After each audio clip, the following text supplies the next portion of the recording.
तो हमारा अगला शब्द है डोलड्रम्स। ये एक नाउन है यानी एक संज्ञा। अब इसके ना दो मेन मतलब निकलते हैं। पहला है अ स्टेट ऑफ इनएक्टिविटी और स्टैग्नेशन, जिसका मतलब होता है ऐसी स्थिति जहां कुछ हो नहीं रहा, सब कुछ ठहर सा गया है। और दूसरा मतलब इससे ही जुड़ा हुआ है, अ पीरियड ऑफ डिप्रेशन और लो स्पिरिट्स, यानी जब आप उदास या निराश फील कर रहे हों। चलिए इसको ना कुछ एग्जाम्पल से समझेंगे तो और भी क्लियर हो जाएगा।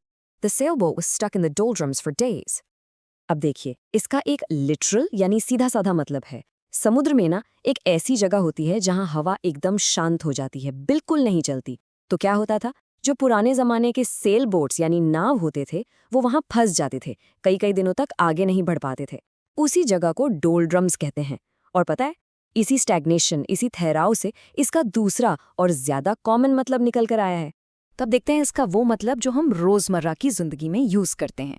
सेंटेंस है, after his project failed he was in the डोलड्रम्स for weeks. सोच के देखिए, जब कोई प्रोजेक्ट फेल हो जाता है तो कैसा फील होता है। बिल्कुल वही। यहाँ इन द डोलड्रम्स का मतलब है कि वो इंसान हफ्तों तक एकदम उदास, निराश और लो एनर्जी फील कर रहा था। A state of low spirits. Okay, एक और एग्जाम्पल देखते हैं, थोड़ा बड़े स्केल पर। The country's economy has been in the doldrums since last year. अब इसका क्या मतलब हुआ? इसका मतलब है कि पिछले साल से देश की इकोनॉमी में कोई जान ही नहीं है।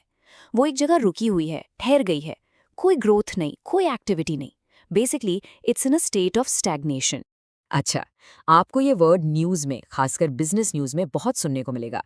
जैसे ये हेडलाइन देखिए, the global shipping industry is in the doldrums as international trade slows. Simple सा मतलब है कि जब इंटरनेशनल ट्रेड यानी देशों के बीच का व्यापार स्लो हो गया है, तो शिपिंग इंडस्ट्री का काम भी ठंडा पड़ गया है। उसमें कोई एक्टिविटी नहीं है, एकदम सुस्त है। राइट? सो आई होप अब तक डोलड्रम्स का मतलब एकदम क्रिस्टल क्लियर हो गया होगा।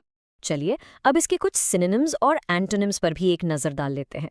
तो एक तरफ है सिनोनिम्स, यानी वो शब्द जिनका मतलब डोलड्रम से मिलता जुलता है, जैसे कि स्लंप, स्टैग्नेशन, ग्लूम और डिप्रेशन। ये सारे वर्ड्स एक नेगेटिव, लो एनर्जी या रुके हुए स्टेट को बताते हैं।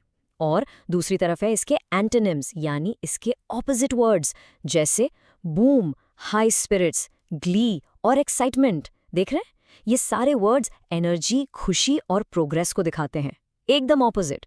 बस आज के लिए इतना ही, मिलते हैं नेक्स्ट वीडियो में। Happy learning, bye bye.